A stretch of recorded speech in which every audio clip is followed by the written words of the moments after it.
Rough work analysis क्या है and ये क्यों इंपॉर्टेंट है? बहुत सारे लोगों ने may be rough work analysis कभी सुना भी नहीं होगा। ये क्या कॉन्सेप्ट है? तो कॉन्सेप्ट ये बहुत सिंपल है। मैं जब सीईटी एग्जामिनेशन देता था तो मैंने एक चीज नोटिस की है। मैंने ऑलमोस्ट 100+ मॉक्स दिए हैं मेरे दोनों अटेम्प्ट में। तो अगर आप मेरे फर्स्ट अटेम्प्ट के फर्स्ट 5-6 अटेम्प्ट्स के रफ वर्क्स एंड मेरे एग्जामिनेशन के लास्ट 5-6 मॉक्स जो मैंने दिए हैं उसके आप रफ वर्क देखेंगे ना, उसमें बहुत सारा डिफरेंस है। ये मैंने खुद नोटिस किया था।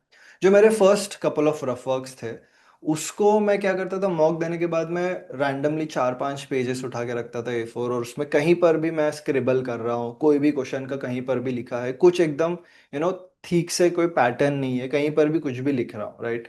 कुछ स्ट्रक्चर ही नहीं है। एंड जैसे ही मॉक खत्म हो जाता है मैं रफ वर्क फेंक देता था, क्योंकि मैं उसको कभी यूज ही नहीं करता था, और जहां पर मैंने मॉक दिया वहीं मैं फेंक देता था उसको।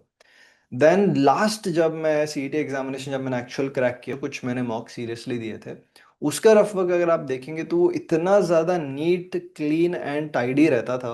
और हर चीज़ स्ट्रक्चर्ड। एक A4 साइज पेपर को मैं 2 बार फोल्ड करके उसमें 4 हिस्से बनाता था, एंड एग्जैक्टली जितना लिखना है सिर्फ उतना ही लिखता। तो इसमें ना मैंने एक चीज़ नोटिस की है कि हमारा थॉट प्रोसेस जो हम देते हैं मॉक जब, वो ही रहता है हमारा रफ वर्क। मतलब हमारे दिमाग में क्या चल रहा है वो ही उतरता है रफ वर्क के ऊपर।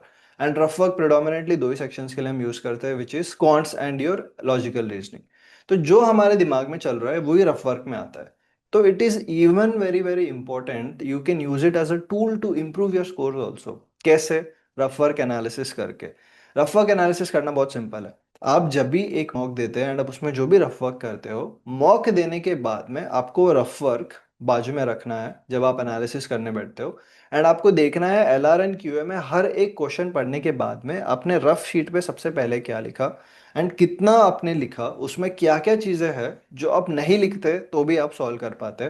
जैसे पजल्स में आपने कौन से पर्सन से इस पजल को सॉल्व करना स्टार्ट किया, या चाहे तो आपके अलावा किसी और से भी स्टार्ट कर लेते हो तो मे बी आपको आंसर जल्दी आ जाता था। तो ये क्यों आपने नहीं किया, इसको आप कैसे बेटर कर सकते हैं? कि आपने सबसे ज्यादा इंफॉर्मेशन जिस पर्सन के पास, जिस पर्सन के बारे में है, उसी से आपने पजल स्टार्ट किया, या आपने रैंडमली फर्स्ट सेंटेंस पढ़ के उससे स्टार्ट किया?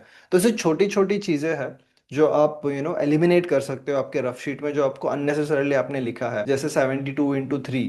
अब ये आप ओरली कैलकुलेट कर सकते हो, उसको भी लिखने की जरूरत नहीं है। तो ऐसे क्या क्या चीजें हैं जो आप रफ वर्क से एलिमिनेट कर सकते हो, ये आपको एनालिसिस करना है। दूसरा, मैं ये बिलीव करता हूँ कि आपका रफ शीट जितना ज्यादा नीट एंड क्लीन होता है उतना ज्यादा आपको मार्क्स आते हैं, एंड उतना ही ज्यादा आपका एफिशिएंट थॉट प्रोसेस होता है। तो आप जब भी आप रफ वर्क आप यूज करते हैं तो मैं अगली बार से सजेस्ट करूंगा कि आप हर एक क्वेश्चन देख के रफ वर्क में क्या लिख रहे हैं उस पर एक थॉट डालिए।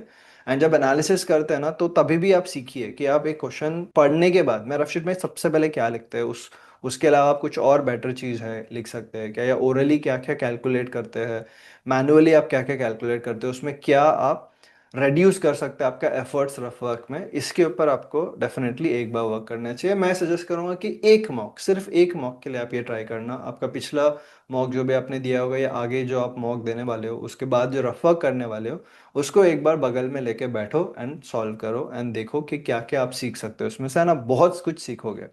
मेरे फर्स्ट मॉक में मैं कम से कम 5 रफ शीट्स लेके बैठता था। बाय द टाइम मैंने JBIMS क्रैक किया उसके कुछ दिनों पहले मैं हार्डली 2 रफ शीट्स लेता था, बट मैं ऑलमोस्ट एक रफ शीट के अंदर ही, फ्रंट एंड बैक पेज के अंदर ही खत्म कर देता था, या मैक्स टू मैक्स 1.5 पेज तक जाता था। तो इतना डिफरेंस था मेरे रफ वर्क एनालिसिस की वजह से, मुझे बहुत ज़्यादा स्कोर इम्प्रूवमेंट मिला एंड मेरा थॉट प्रोसेस बहुत बेटर हुआ। तो आई होप आप भी ये ट्राई करेंगे, ये रफ वर्क एनालिसिस, एंड आप भी आपका स्कोर इम्प्रूव करेंगे।